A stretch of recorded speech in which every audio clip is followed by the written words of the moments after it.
mother, it's time for another episode of Birds with Friends. Just the duo of feathery brethren, weathering any season to see the Eagles eating teams like Scrammy's top with cheese. It's Philadelphia. Wulf and Zach kicking it cooler than two. Until Zack runs off with his valet keys. He's a real nuanced goose. Pull up a branch, get loose. It's time for some juice on some Birds with Friends. The early bird gets the worm, but prefers getting turned like a turn on some Birds with Friends. Wulf and Zach coming at you with stats and things flapping their wings on. How do you have time to consume all this content? You're listening to Dave Spadaro interviews? I take a morning bike ride and I listen to I want to hear more about that, but go ahead. No, the Schuylkill Trail. Really? Yes. Wow. Yeah, that's... Hello, everybody, and welcome to the very first episode of a new podcast on The Athletic as we expand our local coverage. This is a show called Birds with Friends. Bo Wulf, Zach Berman, and Marissa Dunn here to talk about day however many, practice 10 of Philadelphia Eagles training camp. We'll get to the Quackness report. We're going to talk to Zach Rosenblatt, who covers the Jets for The Athletic. We're going to get a little preview on the other side before Friday night's preseason opener. We'll, I don't know, Marissa, maybe we can visit Zach's Pop Culture Corner towards the end of the episode if there's anybody that you want to take a look at for, and we'll answer some of your questions in the chat. So welcome, everybody. Marissa, how are you? I'm doing great. How are you guys doing? Doing all right. Zach, what's new? I'm doing well. I'm excited for this podcast. I just finished the practice report. I have a story coming out tomorrow. There's some other things that I was working on. My wife was out to dinner last night, and so I was able to do a lot of transcribing, which might not say. What's that? No, well, I'm giving her a chance. I'm trying to play both sides. Let's be equal with the mistress talk. No, she was out with friends, but the thing is, transcribing might not sound like a fun activity, but during training camp, there are just so many of these like interviews and press conferences that you want to get them into the notebook. So did a lot of that last night, and it was good. It was good hearing what these guys had to say again. Does anybody pop to mind from your time covering the beat in terms of your favorite or least favorite person to transcribe? In terms of like the way they talked, like the cadence of it, anything like that, like made it easy. I always found Malcolm to be transcribable. Yeah, Malcolm's a good one. Yeah. Yes. So yes, I would say Malcolm. What about you? I would say I did not enjoy transcribing Joe Banner. Not because it wasn't good content or it wasn't clear. It's just that the way he speaks, it's hard to punctuate. He doesn't finish sentences. He just sort of gotcha. I noticed that he goes in different tangents throughout his answer, and so it's like, oh, I got to throw an M- here. Here we go, a little semicolon. Let's bring this all back together. Parenthetical. It's tough as you're going to piece that bad boy together. Alshon was definitely the most difficult. Well, that's true. And to answer the questions I see in the chat now, yes, there are transcription services on your phone. The thing is this, we need to be 100% reliable in our quotes. So if the transcription service gets something wrong, when we put it in a story, we can't say, oh, well, the app did it incorrectly. We have to be accurate. So I have an app that transcribes it, but I go through and listen back. Speaking of which, I would say that I had my lowest moment of the beat today. Like my heart, something where my heart just dropped. And we were talking to Jalen Reagor after practice. First time that we've talked to Jalen Reagor this summer. And of course, his best friend from college, Jeff Gladney, the TCU cornerback, passed away this offseason. It's obviously been a tumultuous offseason for Jalen Reagor and start to his career. And he's always been very good at like standing up and answering questions. And it's always tough in a situation like this where he's standing in front of a mic with all these guys around him, and it's sort of ping-ponging back and forth between questions about you came in the best shape of your life. Is that true? How do you feel? Like, how good is your camp going? What about this personal tragedy that's going on in your life? And like, it's a little bit gross, right? But he was willing to talk about it, and I wanted to ask him if there's anything that he's like doing tangibly or that's in his mind that he does to sort of keep Jeff, his memory close to him. Except I didn't say Jeff. I said, what did I say? Greg. I said Greg. I was speaking to Derek Barnett at the time, so yes. I said, is there anything you're doing to keep Greg close to you? And I don't know what was going on in my head.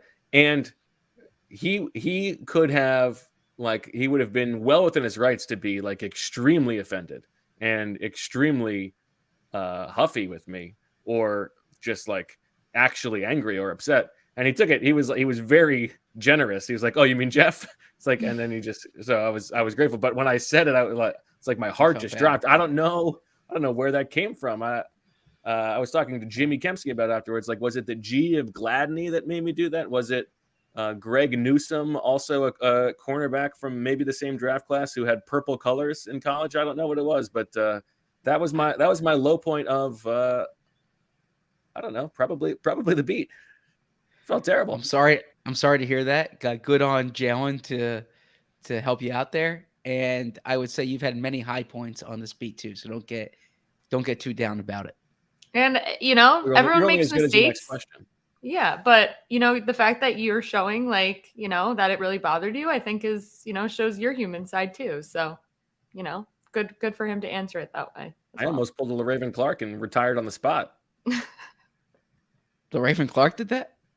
No, we joked about that the other day when he left. He stopped practicing, but it was maybe in part because he'd been getting dusted all day long. Gotcha. All right, it was a relatively light practice today. Yeah, 59 minutes. Could you calm down? I'm about to send it to you. Oh, sorry. We were too serious for the first 7 minutes there, Zach. Now it's gotta. It was a relatively light practice at the NovaCare Complex today as the Eagles prepare for Friday night's preseason opener against the New York Jets. To get the latest on what happened for what people are saying was a good day for the quarterback and maybe a sense of whether that quarterback is going to play on Friday night, we send it now to Zach Berman, the Stone Cold Newsman.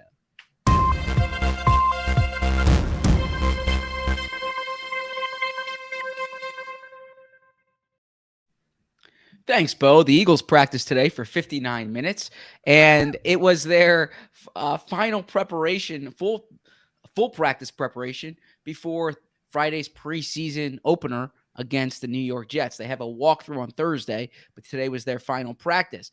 The starters, in fact, are going to play in that preseason opener. Coach Nick Sirianni said today that he can change it up until kickoff, but he expects these guys to play 1 to 2 series. So certainly something to pay attention to. And what could help in that, in particular for Jalen Hurts, is that the Eagles have left tackles on the mend. Jordan Mailata and Andre Dillard were both back at practice on a limited basis, but they were taking team reps, first team reps at left tackle, and they were alternating both of them with the first team. So that will certainly help. Of course, Cam Jurgens was the first team center for the second consecutive day as Jason Kelce underwent surgery. We discussed that yesterday. Nick Sirianni did not put a definitive timetable on it, but suggested that they're hopeful for week 1 and pointed out that Jason Kelce has a track record of 122 consecutive starts. So if it's close, you can probably count him to be out there. So those are the major updates. As far as the injuries go, the new injury today was Anthony Harris. He has a tooth ailment that kept him out of practice. Also out of practice, Grant Calcaterra and LaRaven Clark with hamstring injuries. Kenny Gainwell with a hip injury.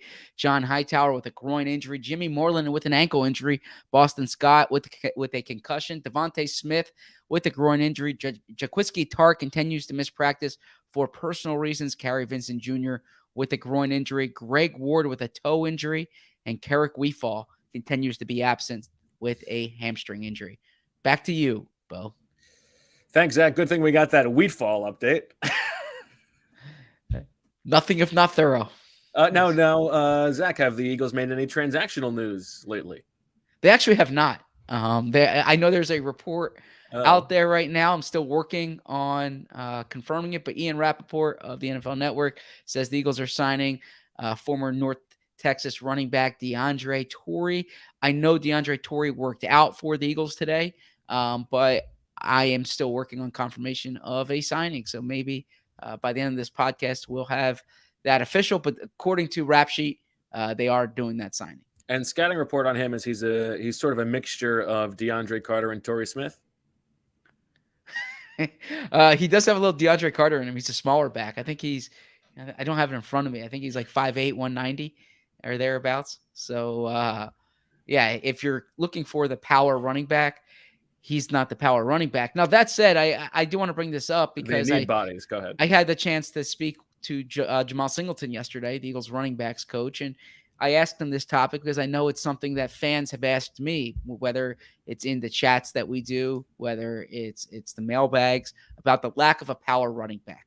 And Jamal Singleton said that quality is good to have, but it doesn't need to come in the 240-pound frame, right? That he pointed out, and this is something Chip Kelly used to say about Darren Sproles. He pointed out how a small running back like Boston Scott can be effective in a smaller crease. Now, my personal opinion on this is their power running back, their short yardage running back, that's Jalen Hurts. And if you look at the data, Jalen Hurts is more effective in short yardage and goal line situations than LeGarrette Blount was in 2017, than Jordan Howard was in 2019. So I'd be confident in Jalen Hurts in those situations. And also by the numbers, the best short yardage running back on the team last year was Boston Scott. Yes. So there you go. I do think that they will at some point add somebody with that body type to the practice squad potentially. And I would say put the majority of your turkeys on it just being Jordan Howard again, because if it ain't broke, don't fix it. But I don't think there's an eagerness to make that happen. I think they know that they can do that when the time comes. It's also a position that, once roster cuts come down, there are going to be people who shake loose who are interesting to some degree. And it's a position where you don't need a ton of time in the offense to be, a fine backup. So I would agree. Now, I know you are the host here and in the driver's seat, but I am curious because are we at the Quacktus Report segment? You are. Well, you'd like to. Well, because you seem to object. If you're gonna make this a mutiny and take over the no, but you seem to object before we got on the show of a characterization of Jalen Hurts' practice, and you wanted me to address it in the news report. But the news report, that's not for subjectivity. That's not for opinion. That's just we're just giving you the information. That the rest of the pod, we need to have a delineation between what we're reporting and what we're projecting. If you say so. I mean, just trying the real news doesn't do it that way. The real news isn't like that. Yeah, you sent it to John Clark, and he says, "What a day everybody had." Well, who did not have a day today, Bo? In your estimation, who did not have a day? Anthony Harris. He's got a hurt tooth. That's true. That sucks. Poor guy. I mean, yeah. If you've had, I don't know what the illness was, but I was covering a Patriots playoff game in 2013. Kissing the ring. And it was January. That's how you hurt your tooth. You kissed the ring. No, in January 13. I think it was kiss it. It might have been against the Ravens. I gotta look that up. But lost. Yeah, I think the Ravens won that game. Yeah, I remember that game. Yeah.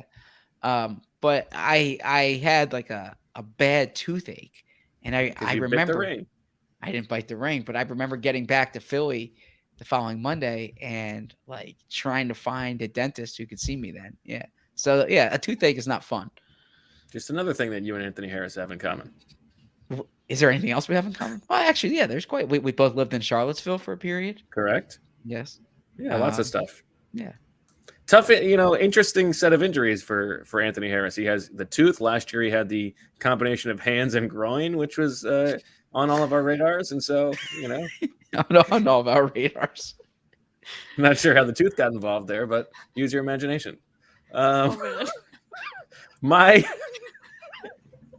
objection to we're live here. You know that, right? Okay. It's okay. It's only our first episode. Nobody's watching. Let's see the Quactus report. You're teasing it, and my only objection is I've seen a characterization a few places now that this was Jalen Hurts' best practice of the summer. Was that your read? I thought it was one of his better practices, and the reason I'll say that is he went downfield more. He was efficient. He didn't turn the ball over. He did. There weren't as many incompletions that were on him, I would say. I thought this was one of his better practices. He hasn't thrown an interception in team period since the third. Well, earlier on. Well, so we're talking about 10 practices here, right? Okay. And so of those 10, I would say this is one of the top 2 or 3. It's hard for me to say a practice in shells when they weren't even in pads. You are such a football guy. 59-minute practice could possibly be his best practice of the summer. Honestly, I think you. They're playing patty cake out there. I think you and offensive linemen should just grunt to each other about this practice, right? That's what Michael and I are going to do when I go to Cleveland. Yes. Look, this is going to be like the Scene in the Wire with McNulty and Bunk when they're just saying curse words, except it's going to be just grunts. Yes. Look, I think improvement level grunts. Yes. Oh, yeah. Want to do that again? Look, I've been on this.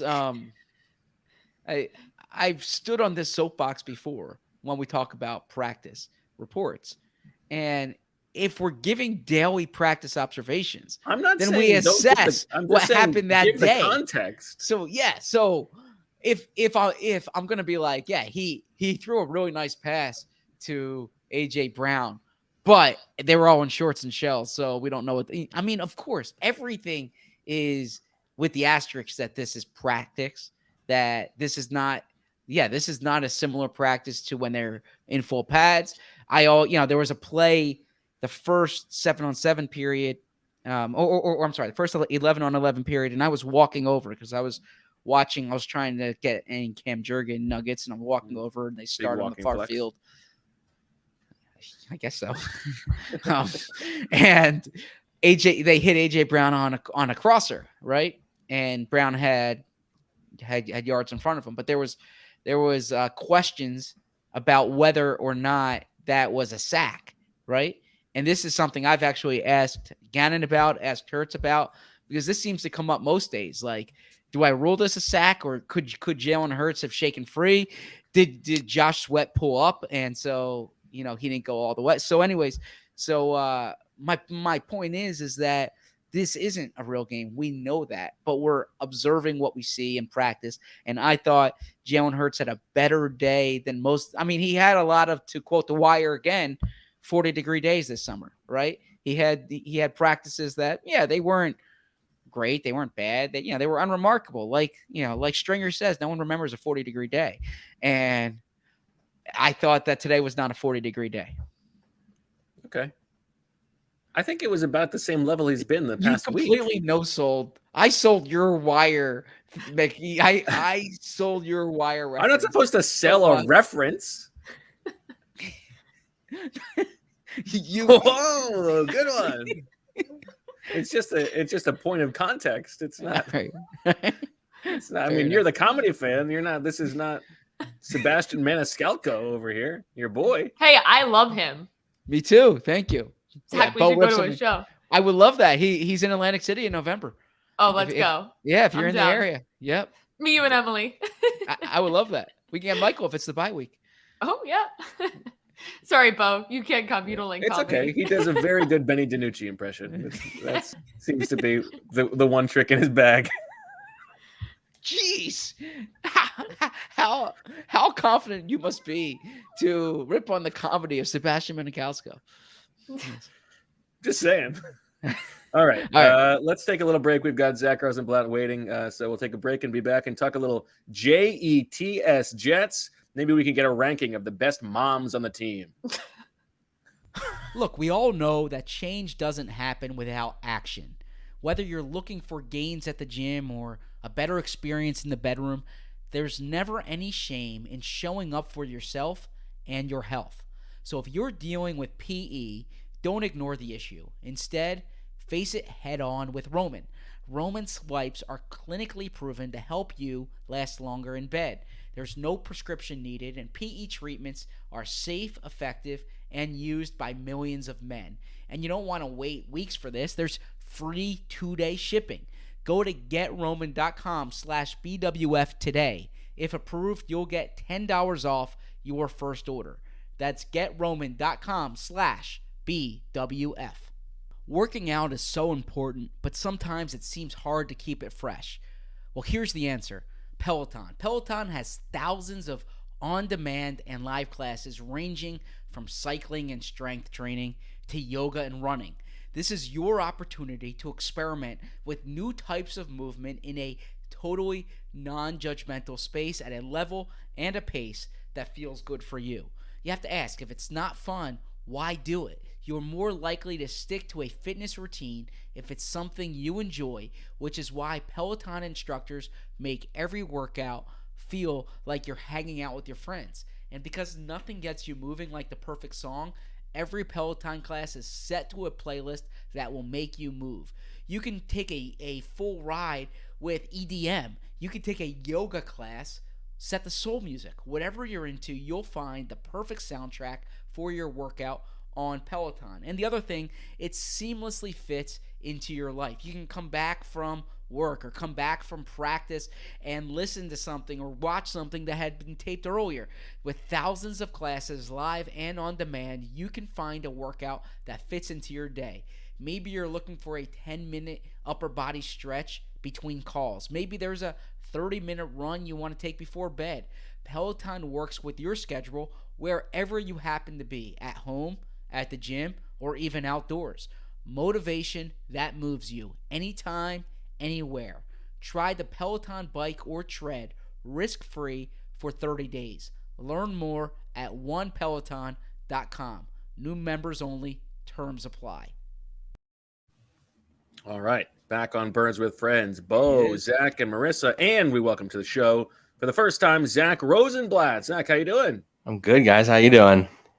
Doing very well. Good to see you. How's your working relationship with Marissa so far? It's been great. I quoted you to her about you earlier. He's already using I know that's right. So I mean, it's been going great. Yeah. I was gonna say I was hesitant to come on here because I'm still bitter about losing to you in the 53-man roster contest in 2019. Don't even. Has Bo ever brought that up? Tiebreaker. And we got the practice squad on me, and I still am upset about it. Now that must have been the first of the 3 in a row. That was 3 years ago. I am, of course, still the defending back-to-back champion. I didn't know that part. The king of the beat. So thank you for bringing that up. This is good. This is like you must feel some satisfaction or like some historical significance that you were the first who was vanquished. It's like the person who lost to Serena Williams in her first Grand Slam final. I regret coming on here already. I enjoyed your introduction column, and I think that Bo would have liked to do is interviewing himself, right? Because that's what it was. It was a real creative column. Well done. Thank you. I appreciate it. Yeah, I was trying to do something a little different. I did think about Bo, and it was kind of Bo-ish. Yes. I got the idea because Donald Glover did like a few months ago. He did this like very weird interview with himself. It was kind of strange. I think I went more in the direction of just trying to introduce myself to people. But did you find it to be funny? My own or Donald Glover's? Donald Glover's. There were some funny parts, but there's like some weird things in there. So it was hard. I don't know. It was you have to run it by Bo because he is the arbiter of what's funny and what's not funny. Okay, that's right. I think I have done the mailbag self questions before. You have. That's a good. Couldn't get enough questions from. Always going to wait till we engage the audience. Exactly right. All right, Zach. Now, other Zach gazzed you up on the podcast yesterday. Talked about how there were a couple times where he was working on a story and you beat him to it, or you took the same angle, and he was very impressed. The most critical way to impress Zach is to do the job that he's trying to do. And so if I'm the arbiter of funny, he's the arbiter of good beat writing. So keep that in mind.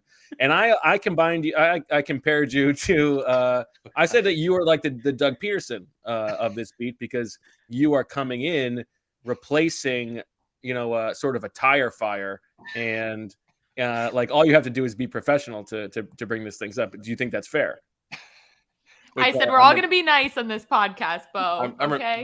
By replacing a tire fire, you mean I'm replacing Connor? Is that what you're saying? That's right. Yeah, he's the urban miner. I definitely agree with that. Then yes. Okay. Wow. All right. So Zach, my first question is, correct me if I'm wrong, but like from following you and Connor on Twitter, it feels like there have been a lot of fights at Jets camp.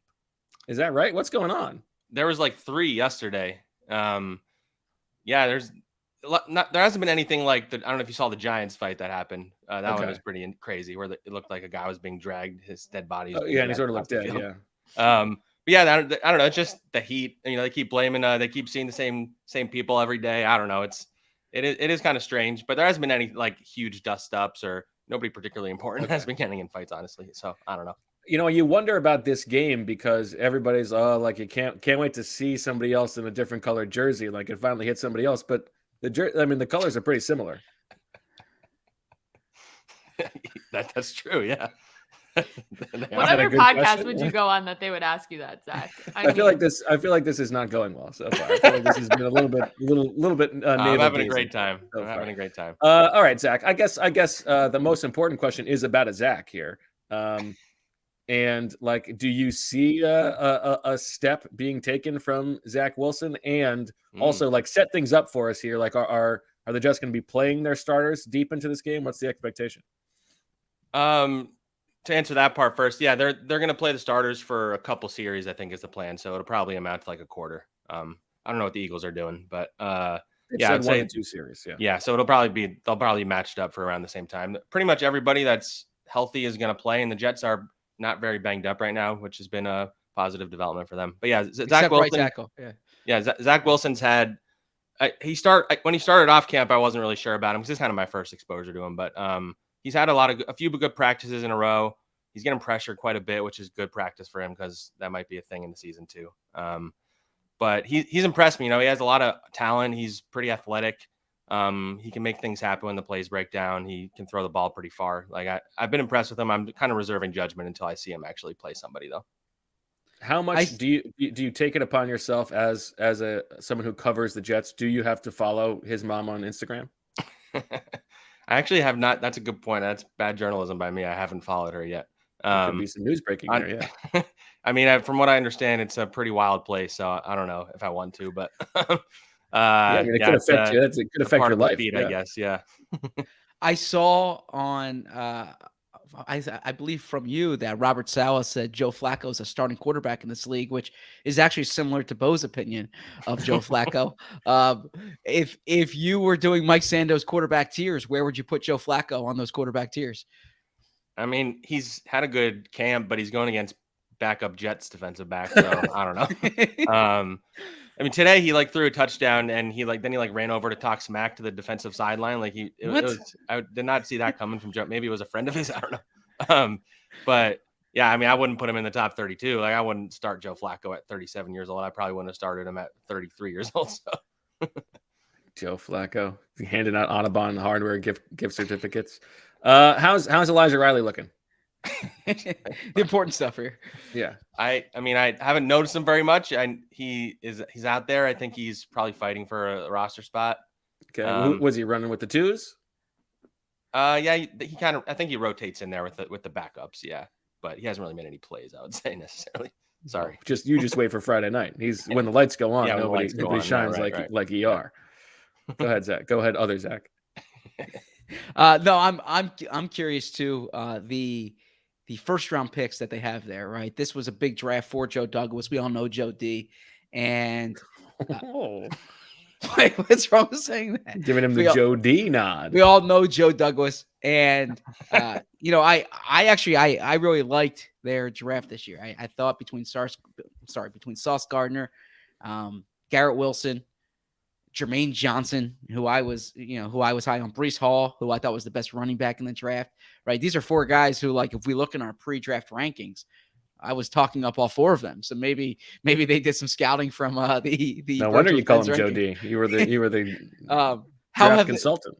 So, but it is. I think it is pretty critical for Joe Douglas's future in New York that this class pans out. What have you seen from that group so far?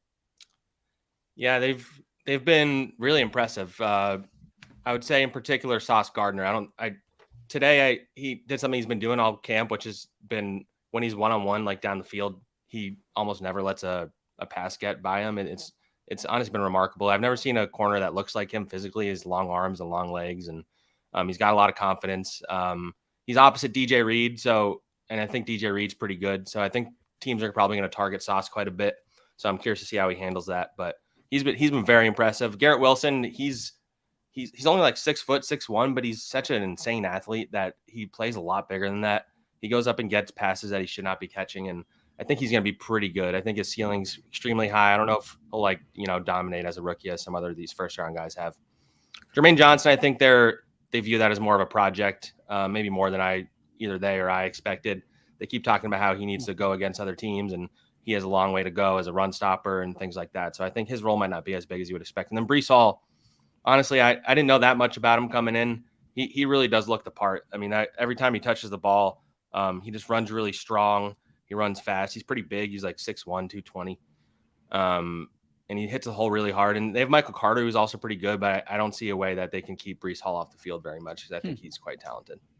So just in terms of, this is a first preseason game. We're probably not going to see, most of the starters for very long. Are there guys with the backups who are going to play that you're excited to see that Eagles fans might, need to be aware of? That could pop? And one that Jets fans are really passionate about is Denzel Mims. He's a guy that was drafted pretty high. He's, 6'4". He can run really fast. He's had a rough start to his career. Fans are obsessed with him just being great, even though he hasn't really shown that. So I'm curious to see how he does. He's not going to enjoy coming to Philadelphia, by the way. Yeah, that's right. True. Yeah. And it's going to be, I honestly think they're probably trying to trade him. So it'll be like a, trade bait type situation for him. A guy that Eagles fans are familiar with, Will Parks. He's had a pretty good camp. He's fighting for a roster spot as a backup safety. First name All-Star. Yeah, true. I'm interested in him. Jamian Sherwood, he's a backup linebacker. I think he's going to get a lot of snaps. Robert Saleh called him the Florham Park Strangler. Was his nickname? It's a good name. I like that. Yeah, because of his long arms and stuff like that. Somebody asked him if anyone's called him that outside of the facility, and then if he has to explain himself to random people. He said that hasn't happened yet. But he's interesting. Trying to think some other ones. Who are the other quarterbacks after Flacco? You got Joe Flacco, Mike White, and then they have Chris Streveler, who's Canadian football journeyman, who I don't even know if he'll get any snaps. He was the Cardinals backup a couple years ago, right? He's the fourth string. I'm not sure if I've seen him throw the ball. He's one of those training camp arms that just kind of hanging out in the back and maybe, I don't know, playing patty cake with Zach Wilson in the meeting room. The Mike White era was fun last year. You remember he was all over the back pages. He had one good game, and there's questions about whether he should be the starter for a moment. Things are wild in New York. He hasn't had a great camp, I would say, but I think they like him. I think he'll probably be on the team. We did get a question that I think is interesting from Chris, who's a Jets fan, and he's actually wondering about Dillard. So this is vice versa. If there's any potential with the Jets tackle situation. We know Dillard doesn't play right tackle, but could Dillard potentially be a possibility on the Jets offensive line? Yeah, I think that's part of the issue is that since he can't play right tackle, I don't know that they would, because right now they're talking to Dwayne Brown. It seems like that'll happen. If it doesn't, they're kind of in trouble at right tackle. But Dwayne Brown also can't play on the right side, but you feel better maybe about Dwayne Brown plugging in at left tackle than Andre Dillard, who is kind of young, kind of unproven. He's in his last year of his contract too, right? So it's not like they would have him next year. So the youth maybe necessarily isn't a good thing. So I don't know. I get a lot of people have been making that tie. I don't see that being a thing though. Okay. Connor Hughes always talked about Bryce Huff as if this guy was going to be the next great pass rusher. I like Bryce Huff. I liked him with the Shrine game. Yeah. Wait, did you just say you liked something Connor liked? Yeah. Oh man, I'm gonna have to clip this. I didn't know you had this relationship with Connor. This is great. It's based on Marissa's favorite podcast. Yeah, they fight over me like my children. But there's no contest. I mean, so Zach, now you have it's like the Dillard Mailata battle. Go ahead. Yeah. So is Bryce Huff as good as Connor Hughes makes him sound? He's another one that I was trying to think of when Bo asked that question. he's been pretty good in camp. I think he's been one of their best pass rushers. If he went into camp as like a bubble guy, I think he's probably a lock. He's going to play more than Jermaine Johnson. He's probably their third defensive end. He'll get in on some pass rushing. I think the coaching staff really likes him. I don't know what Connor had said about him. I don't think he's like a star or anything. Maybe you don't want him as like a full-time starter, but he's an intriguing young guy. Yeah, I mean, Connor also talked up, what was his name? Josh Adams, the former Eagles. Oh, man, I remember him. Cut, like as if he was on the Eagles and I was there. Adrian Peterson in his prime or something like that. A lot of former Eagles on that Jets roster. Yeah. Nate Herbig's there. Nate Herbig, yeah. How is Nasty Nate doing? I was watching. I was paying a little more attention to the backup offensive line for the last couple of days. I thought, that's post music. Is he playing guard or center? Guard. He's playing guard. Okay. I think he's looked pretty good. I think he's pretty locked in. I think he's probably their best backup lineman, honestly, because they have some troubles with depth. I think he's pretty locked in, as he would come in to start if they needed somebody. Has he sitting next to Bo throughout the entire Nate Herbig era? I might be talking about. He knows exactly what I'm going to say. Okay, pay attention to the end of a quarter. If the Jets are in like the red zone or inside the 10, Nate Herbig's face when he has to go to the opposite side of the field, man, like it's like when I tell my son that no more dessert tonight, right? Like yeah. Wow, that's a good observation. I'm gonna look out for that. I was actually wondering if you've had a chance to see him float in water. Because on his in the media guide for the length of his time with the Eagles, his like secret talent was floating in water. But we've had this discussion on here. Michael can't float. We've had this discussion. I think it's like an offensive line, bigger body thing. So I think it is impressive that he can float. So he's the only one of his offensive lineman friends that can float. My memory of Nate Herbig from the Eagles is they were like a bunch of the players had been shipped like one of those very spicy chips or whatever in like a very special package, and he was like the only one that was willing to do it. I think did you do it also? I can't remember. Bo raises his hand. So you and Nate Herbig, I think, were the only ones that did it. Yeah. It wasn't good. It wasn't good for the stomach. So should we do a two can you name former Eagles on the Jets, or is that too esoteric for Sure. this? Okay. This is for you, Bo. This is for me. I mean, Zach. Yeah, Zach covers the team. Okay, so Herbig and Elijah and Flacco, we've covered. Mm-hmm. How many more are there? And Will Parks, we've said. There's a few more here. Looking at their roster, there's a pretty big one. Yeah, there's three that I see. One of them, I'll give you some hints. Okay. One of them played in the USFL. If you're reading any stories recently about the USFL, this guy was featured. You a big USFL fan, Bo? No. Come on, Bo. This is your game. You got to get these. He's a wide receiver who went to James Madison. Rashard Davis? Yes. Really? They signed him right before camp. Yeah. That's exciting. One of these guys you'll definitely know because he has one of the best collection of Jordans you'll ever see. Nice. Vinny's on the roster still? He's playing? He's banged up right now. He was playing pretty. They love him over there. Oh, okay. That's good. One of these guys has I believe he has a donut shop in his hometown in Iowa, maybe. Joe Ostman? Nope. Joe Ostman's parents have a bakery up in northern Michigan. Joe Ostman's not on the Eagles anymore. I thought he had like a lifetime contract. Exactly. Waived injured. A donut shop in Ohio. No, not Ohio. Iowa. I believe. I could be wrong about this. Very different, Bo. That probably maybe it's Nebraska. Jake not. Ross Pierschbacher. Pierschbacher. I would not have got that. I don't even know if I knew he was on the Eagles, honestly. He was a training camp body. No, he was end of the season too. They claimed him from Washington that year. Yeah. So I think that's the extent of. Okay, that's pretty good. That's a pretty long list. Zach, Zach with a K. Let's get like a little inside baseball here. This is your third team now. Mm-hmm. How would you compare the Jets in terms of like training camp, what you get to see, what you're allowed to report, the overall beat writer experience compared to the other two places you've been? Oh man, that's interesting. So the Jets they're a little. You're not allowed to say like where people line up. you're not supposed to say, first team, second team, third team. I don't know if it's like so strict that they would, I don't know, kill you. But I couldn't think of anything else to say. Make you feel water. The Giants, the Giants let you pretty much tweet anything during training camp. And they were letting people do videos during like team drills, and then that Cable went away. put an end to that, right? Yeah, I honestly can't even remember what Eagles access was like. It's been so long. Pre-pandemic. Yeah, pre-pandemic. The Giants So Eagles training pandemic? camp, I remember you were able to go in the locker room back when I covered them, Yeah. which Yeah, is not not been anymore. the case for the Giants or Jets. No. I know that. Not yet. But the Giants once are the classy season that way, starts. though. They let you report what you Yeah. see. Yeah, no. If you're a bad special teams player, they'll keep you around as long as you continue committing domestic violence. Oh my god. I'll Very stay away classy. from that one. What's your next inside baseball question? I mean, that was it. You're the inside baseball man. You're the Stone Cold News man.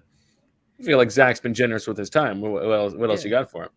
Oh no, I don't know how much I have a time Joe we have here. Joe Douglas anecdote that I think Zach in particular would appreciate. Yes, Yes. So I got to just chat with him before training camp, just like the beat writers got to chat with him, and Nice. he remembered who I was, and he remembered me especially because during Robert Sala's intro press conference, they did off to the side interviews after, and the question I asked him was about if he was bringing the cohabitation matrix with him to New York, and he was like taken aback that somebody asked about that. He's like, "How'd you know about that?"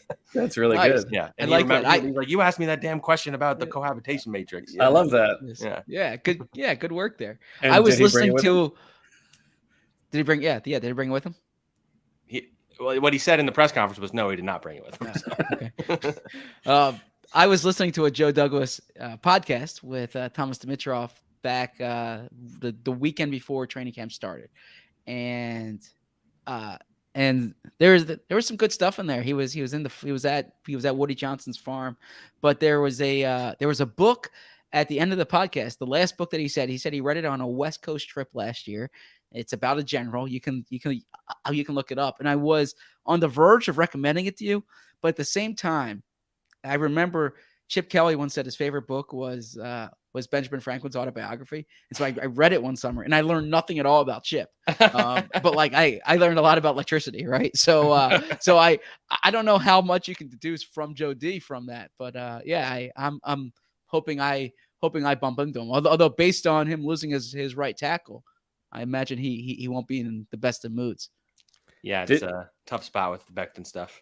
Did Dimitrov in that interview complain about the salary of general managers? It is a question he's asked every one of those guys so far. Yes. He started a podcast just to complain about how much general managers get paid. It's like, dude, stay away. Read the room. Well, he is reading the room. It's just other general managers. Yeah, Joe, how unfair is it, do you feel, compared to coaches that you make this much money?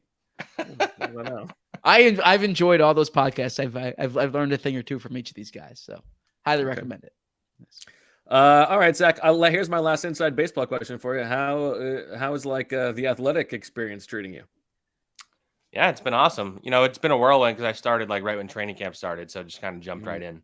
And with a new team and all that stuff. But I don't know, it's fun. The Jets fan base is wild. They're pretty passionate, and Connor built up a good following. So I'm enjoying it a lot. I've wanted to work at the Athletic for a while. So I'm excited. We'll have our first Can't Wait podcast tomorrow. I know. So I actually had a lot of people tweeting at me mad that I went on your guys' pod before my first Can't Wait pod. And my last inside baseball question too, and I've tried to be sensitive here about not talking about your time on the Eagles too much. You're creating an identity with the Jets. I understand that you're the Jets writer for the Athletic, and you're all Jets. But when you were covering the Eagles, you were an Arizona grad during a period when the biggest story was an Arizona grad playing quarterback, and I vividly remember during that run, you were coming out with some good Nick Foles stuff. What's your one best Nick Foles anecdote that you can share to our audience? Oh man, Nick Foles. I'm sorry to put you on the spot. Is that a bad question? No, it's a good question. Okay. I just haven't thought about Nick in a while. I'll jump in quickly just to give you a second to think about it. So you can come up with it. One thing I learned about Nick Foles, he drinks this interesting coffee called Bulletproof Coffee. Yeah, he's really Zach into wrote it. about that. I remember. He's a bit of an evangelist about it.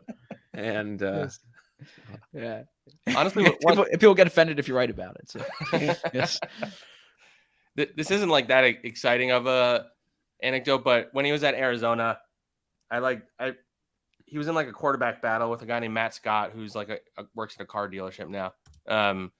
And he lost out to him because Nick was just like always so bad in practice. I think he kind of translated to the Eagles too. I feel like he wasn't very good as a practice player. Mm-hmm. But then he would go in on Saturday and like blow and like just go gangbusters because his stats in Arizona are pretty wild. Yeah, I just remember him not being a good practice player at all. I actually covered his last home game in Arizona. That was the first game I ever covered at University of Arizona football. I still have a photo. His like hair is very long. He looks very young. Yeah, I was able to going from that and then covering him. I came in right after he won the Super Bowl in that year where he led them in the playoffs at the end again. We would bond in the locker room over just like complaining about how Arizona football, how bad they were and stuff. Yeah, Nick's, you can't complain about Nick. He was always the best. There you go. I figured our listeners would appreciate that one. Yeah. Good tee up. All right. Well, Zach Rosenblatt, thank you for taking some time to join us on Birds with Friends. Good luck on the beat, and we'll see you on Friday night. All right. Thanks, guys. Thanks for having me on. All right. Back with a little more on Birds with Friends after this word from our valued sponsors. We have partnered with BetterHelp. How well would you take care of your car if you had to keep the same one your entire life? Well, that's how our brain works. So why don't we treat our brain that way? How we care for our minds affects how we experience life. It's important to invest time and care into keeping our minds healthy. There are plenty ways to support a healthy brain, like learning a new language or taking power naps. There's also BetterHelp online therapy. We all have challenges and dilemmas that we're dealing with that are unique to our own lives. It can help to talk to somebody and to do so in a comfortable way. BetterHelp is online therapy that offers video, phone, and even live chat-only therapy sessions. So you don't have to see anyone on camera if you don't want to. You don't have to sit in a waiting room and wondering if there's anyone you know who's there. It's much more affordable than in-person therapy. You can be matched with a therapist in under 48 hours, and our listeners get 10% off their first month at betterhelp.com/BWF. That's betterhelp.com/BWF. Every morning there's coffee brewing in our kitchen, but how do we know it's the right coffee for our family? Well, that's where Trade Coffee comes in. Trade Coffee connects customers to the freshest and best tasting coffee they've ever made at home by partnering with the country's best craft roasters. There's no one perfect coffee, but there is a perfect coffee for you, and Trade's human-powered algorithm will find it. Whether your friends call you a coffee snob or you just know it when the coffee tastes really perfect, Trade's real coffee experts personally taste test over 450 roasts, so they know exactly what to recommend for you. Because the truth is, what I like, what my wife likes, what you like, it could be totally different. You will like a selection of specific coffees that are different from anyone else's taste. Just answer a couple of questions and you'll get your personalized variety of coffees delivered fresh to you as often as you like. No gimmicks here. Trade delivers a bag of freshly roasted coffee as whole beans or ground for however you brew it at home. And they guarantee you'll love your first order or they'll replace it for free. Right now, Trade is offering new subscribers a total of $30 off your first order plus free shipping when you go to drinktrade.com/BWF. That's more than 40 cups of coffee for free. Get started by taking their quiz at drinktrade.com/BWF and let Trade find you a coffee you'll love. That's drinktrade.com/BWF for $30 off. All right, back on Birds with Friends. Thanks again to Zach Rosenblatt. Zach and Marissa here. Zach, let's figure or finish up the Quack Test report here. What aside from debating how good Jalen Hurts' day was, what were some of the highlights? What were the things that jumped out? Well, the highlight was a pass to A.J. Brown in 7-on-7s, the right corner of the end zone. And what stood out there was A.J. Brown discussed this yesterday. Late hands is what he calls it, right? Where you're you don't lift your hands up to make the catch until the last possible second. So James Bradbury was actually in good coverage in this 7-on-7, and AJ Brown didn't lift his hands up until the ball was like just over Bradbury's shoulder. Good, a well-placed ball by Hurts, but what stood out to me there was the catch by AJ Brown. And it was Brown, pretty sick. Yeah, and Brown spoke yesterday about this is something that he's working on. Let me pull up the exact quote here, because I thought it's pretty good insight into like the head of a wide receiver who's that good but is trying to get better, right? So he said, quote, "I keep my arms swinging. He doesn't know where the ball's at, but I do. So I just try to stay calm, relax, and at the last minute, I throw my hands up and make a catch. I've done it a couple times this camp. I call it winning late too. If I don't win the release, I need to win late." He has done it a few times. He's just so good, man. Yes. It's like every day he's so good. He makes things so easy. It's great. Shout out. We've got, looks like we've got some royalty in the chat. We've got Sua Opeta's cousin. Shout out to the Opeta family. Nice. The only person in Birds with Friends history who loves Sua more than I do. So, Mark, you'll be happy to know that Sua took first team snaps at left guard today. Now, I don't quite know the reason why Landon Dickerson was not out there. It didn't appear to be injury related, and it might have just been giving him a bit of a rest. But Sua was taking first team snaps at left guard. Yeah, there were 3 periods of team drills today, and yeah, Landon Dickerson did not practice in either of the second 2. He was on the sideline, so he's alive, but it's a good baseline. There was no initial word about anything being wrong with him. So I also thought, and this was essentially a passing practice, right? Like, because they were in shorts and shells, you're not getting the type of O-line, D-line work that you would when they have pads on. But I thought Zach Pascal had a good practice again. You wrote about him yesterday. I actually he's got a little bit more juice than I think I gave him credit for. It seems like. I have the Zach Pascal page in front of me here because I was writing about this. What stood out to me was the way he was navigating the end zone. Right, like he knows how to find space in the end zone, and he can also box. He has good size. He's 6'2", 215. But if you include the postseason, 16 of his 155 catches have gone for touchdowns. I thought that was a pretty good rate. Yeah. Sounds like a good rate. Yeah. I'm gonna give another Kemsky pop here, but we were talking the other day about his contribution to Pro Football Reference, which is that Jimmy was so adamant on continually pounding sleeves for Sam Bradford that sleeves is like the official nickname on Pro Football Reference for Sam Bradford, which is pretty good. I would like the Birds with Friends community to see if we can get Pascal the Rascal working enough that we can get him on Pascal the Rascal on his Pro Football Reference. You don't think that's gonna happen? You should ask Zack what he wants. It's not about him. I thought the Florham Park Strangler. What was that was good. That was an intense one. Yeah, that was an intense one. I don't know if I would want that to be my nickname. Yeah, me neither.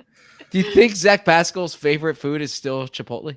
Is that what it is on his? That's what it is in his bio. But that must be it. Well, do you think it was from Chipotle, the quesadilla? I don't know. That's what I'm wondering. But the 16-pound, the one that caused him to lose 16 pounds. Some suggestion in the chat for Pascal Flats, and you have to understand that the thing that's wrong with that in comparison is that I didn't come up with it. So let's be fair. So Jalen Reagor made a catch along the sideline, right? There wasn't a huge sample size, but he had a nice catch along the sideline. And that was with the ones. Yeah. And it was against Slay. Yeah. So I give Jalen Reagor credit. He's shown up this summer, right? Like, he hasn't been just going through the motions. He's playing in, he deserves a spot on the roster, right? Context independent. Now, I still think that they're going to play him this preseason, and if a trade offer comes, they could be enticed by it. But I give him credit. He's had a good summer. You spoke to him afterwards. Yeah. Yeah. I think they would love to trade him. I think they would. But that is separate from the fact that he has been good this summer consistently, like every day, stacking the days. It's been good to watch. It's been nice. One guy who jumped out to me, and he jumps out to me a lot of days here, because I see, I do the old football coach, just writing down the number, and then you go after practice and you're looking at the number. Yeah. 75 is in my notes a lot. He is. Aaron Jackson is making play after play every day. Looked like he had a sack with the ones today. Yep. Teron Jackson has been much flashier than he was last year when it was just little bits and pieces here and there. Yep. No doubt about it. I think that's a good call. Didn't think Gardner Minshew was very good today. He had a nice pass, two I thought passes. today he was better today than he has been. Maybe I don't know. There was an interception that by your boy Christian Ellis when he missed this guy, and I thought no, the guy dropped it. Well, he threw it behind him, but the guy dropped it. He threw it behind him. I don't know. I mean, apparently the threshold for Jalen Hurts is Patrick Mahomes. The threshold for Gardner Minshew is showing up, right? Who says I'm not giving Jalen Hurts the Patrick Mahomes threshold? I think he's been good. You were like, people said this was a good practice day. I didn't think it was that good. I don't think it was his best. I think he's been better.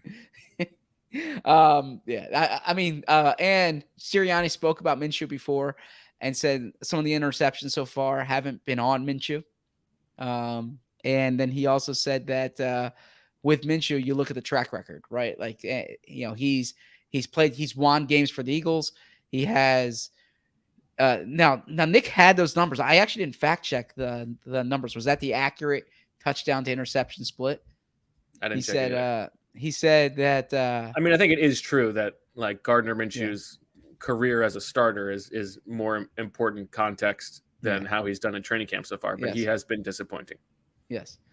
Those were kind of the big notes. Reed Blankenship, seeing him with the ones stood out. So there were three. Again, there were 3 periods of team drills, and with Anthony Harris out, there were 3 different partners for Marcus Epps. In the first period, it was Kayvon Wallace.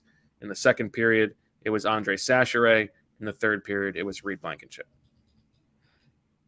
But the other guys have gotten work with the ones before. This was the first time I've seen Blankenship with the ones. He got the pop. He got the official Camp Crush pop. That's what I'm saying. Yeah, you probably grunted that to coaches, right? Like, you grunted 46.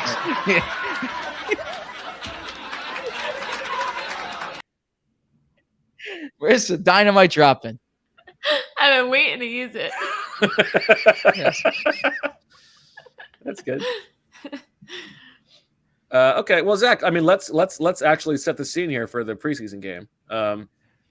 The expectation that the starters are going to play 1 to 2 series. What are the things that you are most looking forward to seeing? What are the most important things in your mind? Well, I'm frankly a bit surprised that the starters are playing that. I know they played it last year. That was, like I said I think I said it on the podcast yesterday, that that was before the joint practices. And I know the coaches like the way the joint practices went. So I'm a bit surprised by this. But yeah, so the first thing is obviously this is like the generic if you're on the network TV station and you just want to give the big picture thing. They got to get out of the game healthy, right? But that's the truth here, right? Like you don't want Jalen Hurts to get sacked in 2 series, in a game when he's playing 2 series here. I'm sure they're going to run the ball. I'm sure it'll be like 1 or 2 play action passes or a quick out from shotgun. He's going to throw like 2 passes. But yeah. So honestly, what I'm looking for in this game, it's not the starters. I want to see Jordan Davis against against an opposing offensive line, and this is I want to see Jordan Davis in this scheme, and I really think he's going to be really good, right? Like there have been players, there have been rookies that they've taken who they were excited about in the draft. Then they had the guy in camp and they were trying to like downplay it, right? They knew it was going to take some time. I think they like what they've seen from Jordan Davis so far. And I'm curious to see. It's interesting. I'd like to read more about that. Yeah. I have a story coming out tomorrow on Jordan Davis. You can check that all out. Yes, you can check that all out on The Athletic. And then so what else am I looking forward to see? I mean, Reed Sinnett has been and you were on it first. I give you credit. He's been better than Carson Strong, like significantly, but you identified it from. I don't know that I was first on practice. That. But I want to see Reed Sinnett in games because, again, I'm not convinced they're keeping 3 quarterbacks on the 53-man roster. How aware is Reed Berman about Reed Sinnett? Have you been telling him about there is a quarterback named Reed on the Eagles? I have not. I probably should because they're spelled the same way, right? I mean, but no, I have not. Reed knows, he knows him at training camp every day. He always wants to know, is there training camp tomorrow? Is there training camp tomorrow? But no, we have not discussed Reed Sinnett yet. Got to get that in. Got to force that in. I will. Yeah. I'm excited I'm interested to see Sinnett. I would say in terms of like the second level guys, the stuff that I'm most interested in are, I'd like to see the linebackers. I'd like to see Nakobe Dean. I'm sure he's going to get some run. You want to see how he looks, how he plays in a real game environment, because as I've said throughout camp, I think linebacker and safety might be the toughest positions to judge when they're not live. And again, this is another theme, but I'm interested in seeing the depth corners. I'm interested in those guys. It seems like right now Josh Jobe has separated from the other undrafted guys, at least from Mario Goodrich and Josh Blackwell. He's been getting some run with the second team opposite Zach McPherson. I think he's got an actual shot to maybe make the roster if he can leapfrog the likes of Mac McCain and Tay Gowan.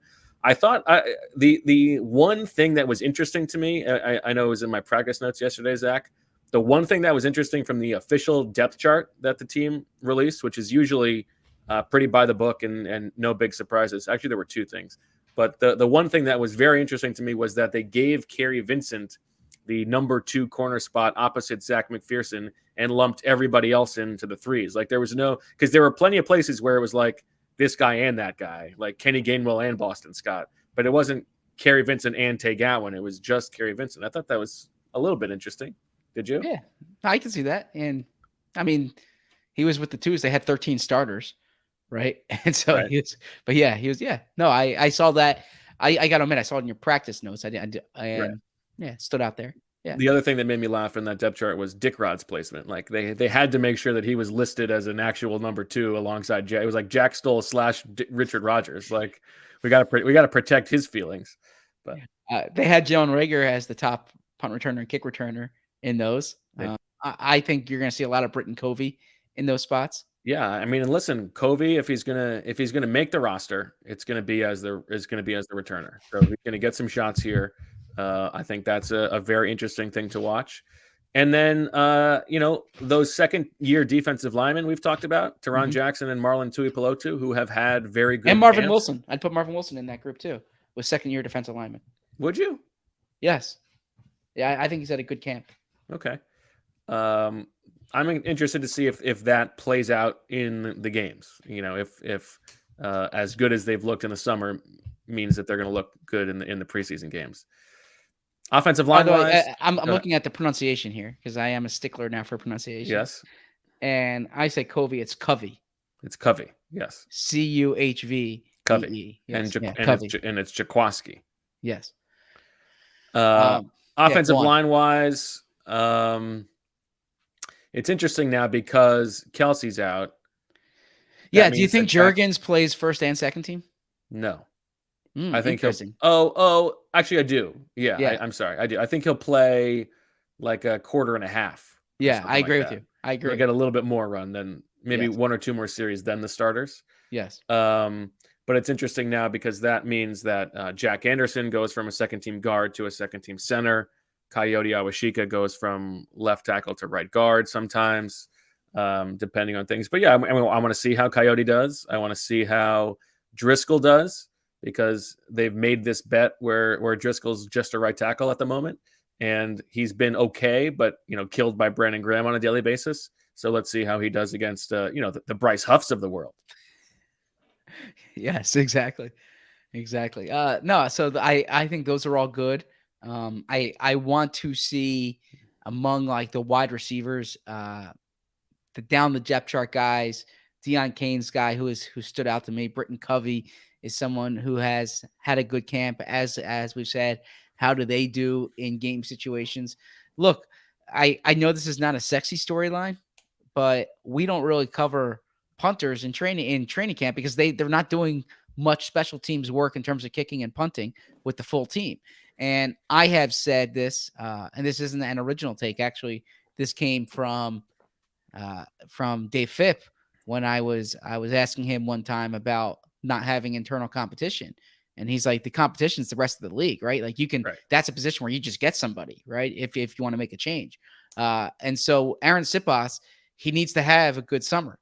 And if he doesn't have a good summer, then the waiver wire, like it's not like you really need a punter to have a full summer with the team. You can make that change the week of the game. So I'm paying attention to that on special teams.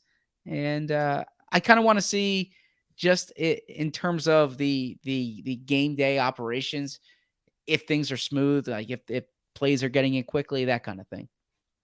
Yeah, I think that's fair.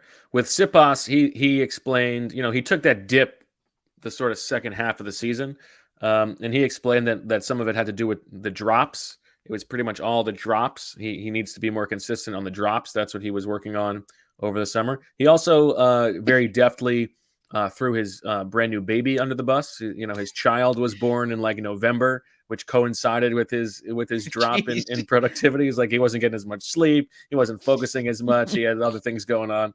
And she also, I believe she had some complications in the beginning, he said. So, I mean, he wasn't actually blaming her, but he was explaining the course of the season. So she's all good now. And he feels very confident about the year ahead.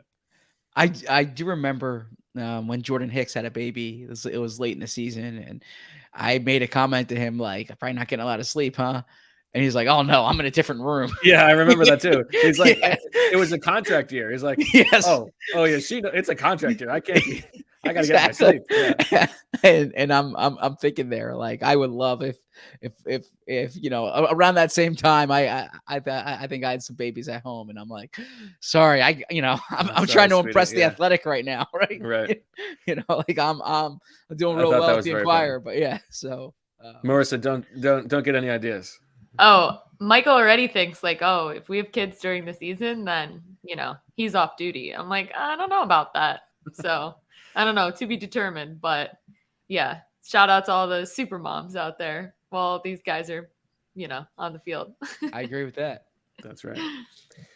All right. Marissa, do you have any pop culture? Oh shoot, I forgot. I was too worried about downloading the laugh track and getting it uploaded. That's okay. Don't worry about it.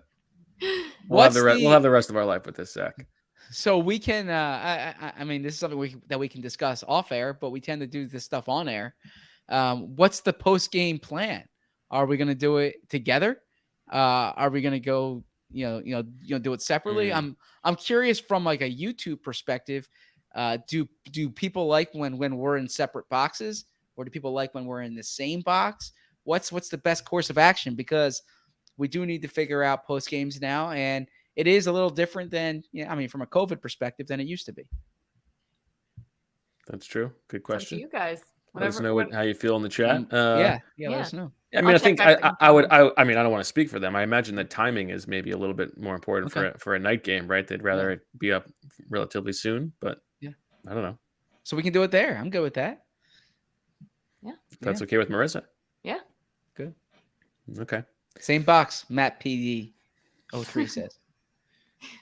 Same box. Hopefully, we're going to go to a quad box now, and this is why you really love football, man. This is what gets you going. Oh, baby, first time of the year. 19 weeks of football action. I did tell Michael, I said, yeah, I used that. I can't wait for some football voice. And he goes, oh, no. So he probably didn't go back and listen, but. So it always bothers Emily or I shouldn't say bothers her, but she finds it funny when I'm like, I have practice or I have a game. Like I always think about you, Marissa, like when, like Michael literally has practice and a game. I am going to practice and going to a game. Yes. Yeah. Same thing. You guys got to report on it, take notes, Yeah. those practice observations. So yeah, I see it.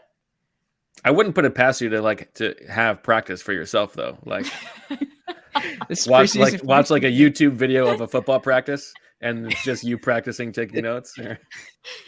Like actually one of the security guards on the sideline today comes up to me and he asked me, he said, what are you writing down? Or he said, why are you writing everything down? I said, I write down each play. And he said, do you give it to the coaches?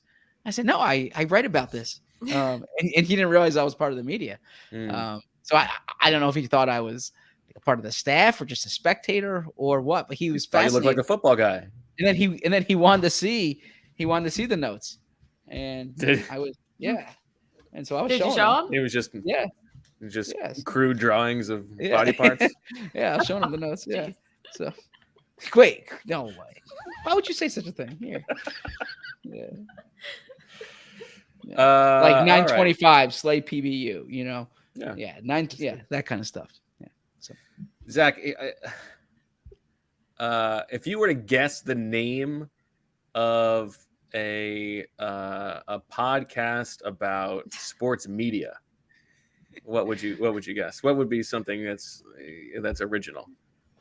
Well, there are many that I listen to. One of them is the Press Box. Oh, that's interesting. I've seen that the Spotify is and the Ringer are like they're launching these new podcasts on these different verticals. I've seen this. It's brand new, right? It's not brand new, no. But they've had. I listened to one in the car yesterday with Paul Feinbaum, and then they have one today. I don't know if you've heard. I know I haven't. Okay. Not on my radar. I'm trying to be careful here, Marissa. I'm leaving this to Bo. I know. Got my hand on the end button. Okay. Anything you want to get off your chest, Bo? My brother was stopping by today. He slept over last night. Was on his way out, and you had alerted us that this came through on that episode, and I played it, and obviously I was furious, just livid. And he's like, how are you gonna use this to make Zach feel uncomfortable? I said, well, I'm just gonna talk about it in a way that makes him feel uncomfortable. So I'm gonna ask him to get into it. So I knew that this would happen. You have nothing to say? So well. I mean, look, we have a podcast, Birds with Friends, that's been around for 6 years now, correct? Going into year 7. It predates me. Bo and Shield did an outstanding job creating it. I think it's year 6, I thought. It's year 6. Yeah, it's year 6. This is year 6. Yeah. Year 6, correct. Yeah, it's my 4th year on the beat, 6th year. I thought when Marissa came, it got brought up a notch. No disrespect to Bo's producing, but just having a producer and one as skilled as Marissa. So so you guys do all the work. But we're certainly not a new podcast. We've been around, but I appreciate all the good attention that we can get. Yeah, any publicity is good publicity, right? What's that saying? That's not always. My real thought is like, your company just hired a guy to do podcasts, and his main podcast was this podcast. He was complimenting the name of your podcast, though. I don't think it was a compliment. Did you come also up with think of all the puns, the strained puns that we've had over the years? Well, that's what I was thinking about it in the car. If only he knew of all the things. Yeah, that's what I'm saying. Like of all the ham-fisted, terrible puns I've thrown into titles. I mean, literally, all he has to do is just look at the episode title, Craning Camp, right? And then realize that we're doing a Quacktus report. And that, I mean, need I go on that we play. Someone sit him down in front of the Ospreys. This is so Jacob in the chat. Curtis Bryant. So Jacob in the chat is asking what the heck everyone is talking about. It's better. Should we just leave no context or? Yeah, let's seek it out. I mean, I'm deferring it to Bo because I'm actually a big fan of that podcast, like genuinely. But I do want to tell you, I love the David Shoemaker. I feel like he can appreciate a nice build here. Well, I was talking kayfabe. to my cousin who has turned into a devoted Birds with Friends / Bo Wolf fan, and he was saying that I was thinking egrets is a bird. You can mix that into into thing with like regrets. And I said, Bo doesn't need any ideas, but I will bring this up on the pod. Well, he somebody was does not paying attention close enough to the Ospreys. Of course, the egrets, I've had a few. Oh, okay. I believe the worst offseason signing went to Joe Flacco for this year. So Joe Flacco starting NFL quarterback, according to Robert Saleh. So yeah, good. All right. Sorry, did you have something, Marissa? No. Oh, okay. All right. Well, that'll do it for this wonderful episode of Birds with Friends. Thanks to everybody for listening. Very exciting to get a chance to see Elijah in person again on Friday night. I think everybody is. Oh, I have one thing to add, if I can. Please. This is almost a public service announcement because we've done a few of these this week, but we are on Cameo. It goes to charity, and so you basically get like a private Birds with Friends episode. I think we're doing one after this show, but if it's you crazy, each one's like an hour long. Yeah, but please don't advertise that. But no, seriously, if you are a fan of the show and you're looking for a unique gift, we're happy to do it, and the money does not go into our pockets. It goes to charity. So please join in. All right. Thank you for that. That was good. And now that we're all the way at the end, Sheil would get on me to say this in the beginning, rate, review, subscribe, download, delete, all that good stuff. Make sure that it gets on the radar of sports media podcasts more than 6 years into the future next time. And then, we move on from there. So for Zach and Elijah and Marissa and other Zach and other Zach's mom, I'm Bo. Thanks for listening. We'll talk to you after the game on Friday. And as always,